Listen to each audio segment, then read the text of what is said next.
নমস্কার, আমি কোষ। স্টোরিসিপ বাংলা ইউটিউব চ্যানেলে আপনাকে স্বাগত। ঘোষবাবুর গোয়েন্দাগিরি সিরিজের এই সপ্তাহের গল্প মধ্যরাত্রির মিথ্যে। গল্পটি ভালো লাগলে লাইক ও কমেন্ট করে জানাবেন এবং এরকম গল্প প্রতিদিন শুনতে চ্যানেলটি সাবস্ক্রাইব করে বেল আইকন প্রেস করে রাখতে ভুলবেন না। গতকাল দ্বিতীয় পর্ব শুনেছেন, ঘোষবাবু খড়গ্রামে সরলা দেবীর বাড়িতে রাত্রি যাপন করে সকালে তার বাড়ি ঘুরে দেখেন। সরলা একটি নতুন চিঠি দেখান, যেখানে বলা হয়েছে তার মৃত বোন রুনুর কাছে থাকা একটি গুরুত্বপূর্ণ ফাইল নিয়ে কেউ সরলাকে টার্গেট করছে। তদন্তে জানা যায়, রুনু সমরেশের বেআইনি কর্মকাণ্ডের ফাইল পেয়েছিল এবং হঠাৎ এক দুর্ঘটনায় মারা যায়। ঘোষবাবু রুনুর পূর্ব বসন্তপুরের বাড়িতে গিয়ে সেই ফাইল খুঁজে পান, যেখানে সমরেশের জালিয়াতির প্রমাণ এবং রতন নামে একজনের হুমকির উল্লেখ ছিল। রায়গঞ্জে ফিরে ঘোষবাবু জানতে পারেন রতন নিখোঁজ এবং কোম্পানির বর্তমান ডিরেক্টর অরূপ আত্মহত্যার ধারণা ছড়াচ্ছেন। ফরেনসিক পরীক্ষায় সরলার ঘরে প্রযুক্তির মাধ্যমে ভয় দেখানোর প্রমাণ মেলে, spy device, hacked smart device এবং ভুয়ো স্বামীর কণ্ঠ। ঘোষবাবুর বিশ্বাস, সরলাকে মানসিকভাবে ভেঙে ফেলার পেছনে উদ্দেশ্য রুনুর ফাইল। সন্দেহের কেন্দ্রে এখন রতন ও অরূপ। চলুন শুরু করা যাক মধ্যরাত্রির মিথ্যে গল্পের তৃতীয় পর্ব। রায়গঞ্জ থানায় ফিরে এসে ঘোষবাবু নিজের ডেস্কে চুপ করে বসেছিলেন। দেওয়ালে ঝোলানো বড় ঘড়িটা তখন বিকেল 5:30 ছুঁই ছুঁই। তার সামনে ছড়িয়ে রয়েছে রুনুর ফাইলের কপি, সমরেশের অফিস রেকর্ড, ফরেনসিক রিপোর্ট ও নিজস্ব নোটবুক।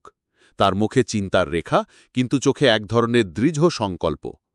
অরিন্দম পাল এসে জানালেন, ঘোষবাবু, আমরা খোঁজ নিয়ে দেখেছি রতন হালদার গত মাসে পাথরঘাটা নামে এক জায়গায় দেখা গিয়েছিল। তারপর সে হঠাৎ উধাও। ওই এলাকায় তার এক বন্ধুর বাড়িতে উঠেছিল কিছুদিন। বন্ধুর নাম? Jayanta Bhattacharya, civil contractor. তার নামও ওই কনস্ট্রাকশন দুর্নীতি মামলায় এসেছিল। ঘোষবাবুর ঠোঁটে হালকা হাসি ফুটে উঠল। মনে হচ্ছে আমরা ভুল পথে যাচ্ছি না। রতন গা ঢাকা দিয়ে আছে, কারণ তার মুখে এমন কিছু আছে যা সবাই জানতে দিলে বড় বিপদ হবে। তিনি নির্দেশ দিলেন, জয়ন্তর বাড়ির খোঁজ করো। আমি মনে করি রতন ওখানে লুকিয়ে আছে। আর হ্যাঁ, সমরেশের মৃত্যুর দিন তার অফিস ও মেডিকেল রিপোর্ট আবার খুঁটিয়ে দেখতে হবে। পরদিন সকালে ঘোষবাবু মেডিকেল রিপোর্ট হাতে পেলেন। সমরেশের মৃত্যুর কারণ লেখা আছে কার্ডিয়াক অ্যারেস্ট, কিন্তু রিপোর্টে একটি লাইন তার চোখে লেগে গেল। Traces of diazepam detected in postmortem স্টক স্ক্রিন। ঘোষবাবু অবাক হয়ে বললেন, ডায়াজিপাম অর্থাৎ সিডেটিভ? তাহলে প্রশ্ন ওঠে, এই ওষুধ তার শরীরে গেল কিভাবে, আর কে দিল? তিনি ডাকলেন মেডিকেল অফিসার ডক্টর রাহুল মিত্রকে। ডায়াজিপাম স্বেচ্ছায় নেওয়া না দিলে কারোর খাবারে বা পানীয়তে মিশিয়ে দেওয়া যায়? ডক্টর মিত্র মাথা নাড়লেন। হ্যাঁ, বিশেষ করে যদি কেউ অজান্তে খায়। বেশি মাত্রায় দিলে ঘুম, অসার্থা এবং হৃদযন্ত্রে প্রভাব ফেলতে পারে। ঘোষবাবু বললেন, তার মানে সমরেশ হয়তো স্বাভাবিকভাবে মরেনি। এই সময় খবর এলো জয়ন্তর বাড়ি থেকে রতনকে পাওয়া গেছে। সে পালাতে চাইলেও ধরা পড়েছে। পুলিশ তাকে নিয়ে থানায় আসছে। দুপুরে রতন থানায় পৌঁছল। এক চুল মুখ, এলোমেলো জামা, ক্লান্ত চোখ। তাকে জিজ্ঞাসাবাদে বসালেন ঘোষবাবু, অরিন্দম পাশে। ঘোষবাবুর প্রশ্ন, তুমি পালিয়েছিলে কেন? রতন চুপ। সমরেশের মৃত্যুর আগের দিন তুমি তার সাথে অফিসে ছিলে, তাই তো? রতন ফ্যালফ্যালে তাকিয়ে রইল। ঘোষবাবু টেবিলে চেতে বললেন, সত্য বলো রতন, নইলে তোমার নাম ওই খুনে জড়িয়ে পড়বে। আমি জানি তুমি একা নও। অরূপ ছিল নাকি এই পুরো কেলেঙ্কারির পেছনে? রতনের মুখে আতঙ্কের ছায়া। আমি শুধু বলেছিলাম ফাইলটা ফেরত দিতে। রুনুর কাছে ছিল সেটা। অরূপ বলেছিল যেভাবেই হোক সেটা চাই, না হলে কোম্পানি ডুবিলকাবে। কিন্তু রুনু তো ফাইল দিচ্ছিল না। হ্যাঁ, তারপর অরূপ বলল ওর মুখ বন্ধ করতে হবে। আমি ভাবিনি সত্যি সত্যি ওর বাইকে কিছু কারিগরি সমস্যা করে। তারপর আর সমরেশ? রতন চোখ নামিয়ে বলল, সমরেশ ফাইল দিতে চাইছিল না। সে ঠিক করেছিল পুলিশের কাছে যাবে। তখন অরূপ বলল, ওকে বোঝাও, না হলে আমি নিজেই ব্যবস্থা নেব। ঘোষবাবুর ঠোঁট আটসাট। ব্যবস্থা নেওয়ার মানে খুন? রতন মাথা নাড়ল না, কিন্তু তার চোখেই ছিল উত্তর। ঘোষবাবু এবার সিদ্ধান্ত নিলেন অরূপ চট্টোপাধ্যায়কে সরাসরি ডেকে জিজ্ঞাসাবাদ করতে হবে। অরূপ থানায় এলে প্রথমে চেয়ারে বসে আত্মবিশ্বাসী হাসি দিলেন। ঘোষবাবু, এতদিন পরে আবার আমাকে ডাকলেন? হ্যাঁ, আপনার পুরনো কর্মচারী রতন হালদার অনেক কিছু বলেছেন।